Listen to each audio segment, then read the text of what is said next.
मैं आप लोगों के समक्ष एक बात रखना चाहूंगा। भाई साहब, 5 वर्ष का आप सीमेंट का रेट पकड़िए।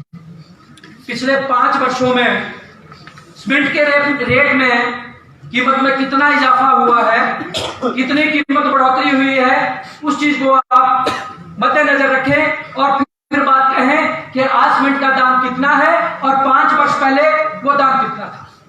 तो मेरा तो ये मानना है, 5 वर्ष की यदि बात छोड़ दें तो पिछले 1 वर्ष में ही 100 और 150 के बीच में जो है दाम इन्होंने 5-5 रुपए करके जो है बढ़ाया है। और आज ये लोग बोल रहे हैं कि हमें घाटा हो रहा है। आप लोगों को घाटा हो रहा है। किसी भी कंपनी का घाटा नापने का तरीका क्या हो सकता है, उसकी पैमाइश करने का तरीका क्या हो सकता है, क्या क्राइटेरिया हो सकता है कि किसी कंपनी को, किसी संस्था को घाटा हो? उसकी बैलेंस शीट हो।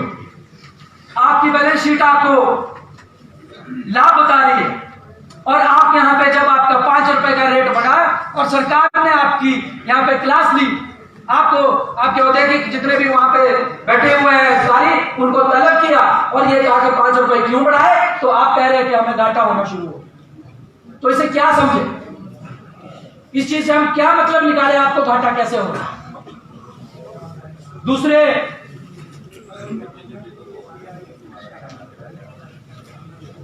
यहां पे बात हो रही है कि हम लोग कैसे स्ट्रेटेजी बनाए।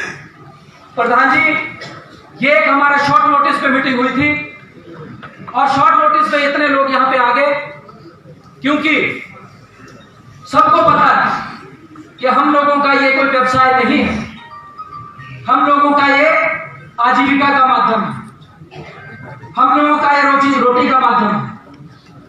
हम लोग यहाँ पे लड़ाई अपने लिए नहीं लड़ रहे हैं, हम लोग लड़ाई अप्रत्यक्ष रूप में जो हमारे साथ लोग जुड़े हुए हैं, हम लड़ाई उनके लिए भी यहाँ पे लड़ रहे हैं।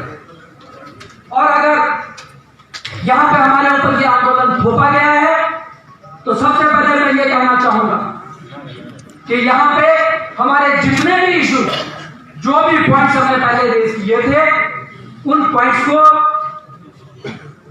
हमारा एनुअल हाइक का पॉइंट है, 5 साल की हमारा हाइक का पॉइंट है, एक्सचेंज और बैच का हमारा पॉइंट है, उन सब पॉइंट के ऊपर अब बात की जाएगी। और जब तक अडानी की मैनेजमेंट हमारी ये बात नहीं मानेगी, हमारे को हमारी एनुअल हाइक को हमारे को पास ऑन नहीं किया जाएगा, तब तक अब हम काम नहीं करेंगे। हमने काम नहीं रोका, काम हमने नहीं रोका, लेकिन यदि काम रुका है तो अब इन सारी बातों को लेकर के चर्चा होगी और हम सब लोगों को लंबी लड़ाई लड़ने के लिए तैयार होना पड़ेगा। इसमें हो सकता है कि हमारे जो लोग हैं जिन्होंने अभी हाल ही में मल्टी एक्सेस परचेज किए हो, 6 चक्का गाड़ियां परचेज की हो, उनकी किस्तें भी अदा करनी, तो मैं भी शामिल हूं। हमारे जो यहाँ पे लोग बैठे हुए वो भी शामिल है, लेकिन उस चीज के लिए हमें तैयार रहना। ये जब यहाँ पे अंबुजा के बाद होलसिम यहाँ पे आया, होलसिम आने के बाद उसने भी इसी मनमाने ढंग से अपनी बात करने की कोशिश की थी, तो यहाँ पे 47 दिन का आंदोलन हुआ और 47 दिन के आंदोलन के बाद हम लोगों ने बड़ी धैर्यपूर्वक, बहुत ही धैर्य से यहाँ पे लड़ाई लड़ी और 47 दिन में मैं मानता हूं कि जो हमें चाहिए था वो हमें नहीं मिला। लेकिन मैं इस मंच के माध्यम से ये भी कहना चाहूंगा प्रधान जी कि आज जो हमारा रणनीति यहाँ पे फिक्स की जाए, जो रणनीति हमारी यहाँ पे तय की जाए, वो डिसीजन जब भी आपका चाहे किसी प्रशासन के समक्ष हो, आपका अडानी मैनेजमेंट के समक्ष हो, तो पहले यहाँ पे इस ढंग की ही मीटिंग एक बार फिर बुलाई जाए और इस मीटिंग में ही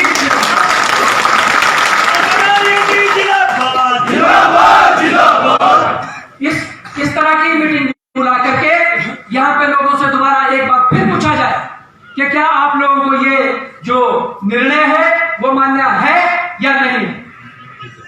जब एक किसान केंद्र सरकार के खिलाफ 1 वर्ष तक 1.5 वर्ष तक लड़ाई लड़ सकते हैं और जिनको वो काले कानून का नाम देते थे, उस काले कानूनों को वो वापस करवा सकते हैं, तो हम लोगों के ऊपर तो ये थोपा गया आंदोलन है।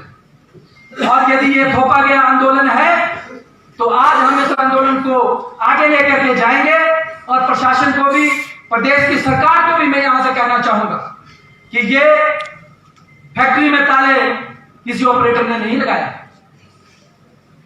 ये किसी, ठीक है सर, ये फैक्ट्री में ताले किसी ऑपरेटर ने नहीं लगाया, ताले किसी ऑपरेटर ने नहीं लगाए। वैसे तो हक हमारा बनता था। क्यों हक हमारा बनता था? क्योंकि 5 वर्ष की जो हमारी यहाँ पे 4 वर्ष की जो हमारी यहाँ पे हाइक है वो हमारे को पास ऑन उन्होंने करनी थी। गोयल मोटर्स विभिन्न पदों हेतु आवेदन पत्र आमंत्रित करता है, जिसके लिए अनुभवी व फ्रेशर्स सभी आवेदन कर सकते हैं। इंटरव्यू के लिए अभी 9418035372 पर कॉल करें या अपना बायोडाटा ईमेल करें hr@goyalmotors.com पर।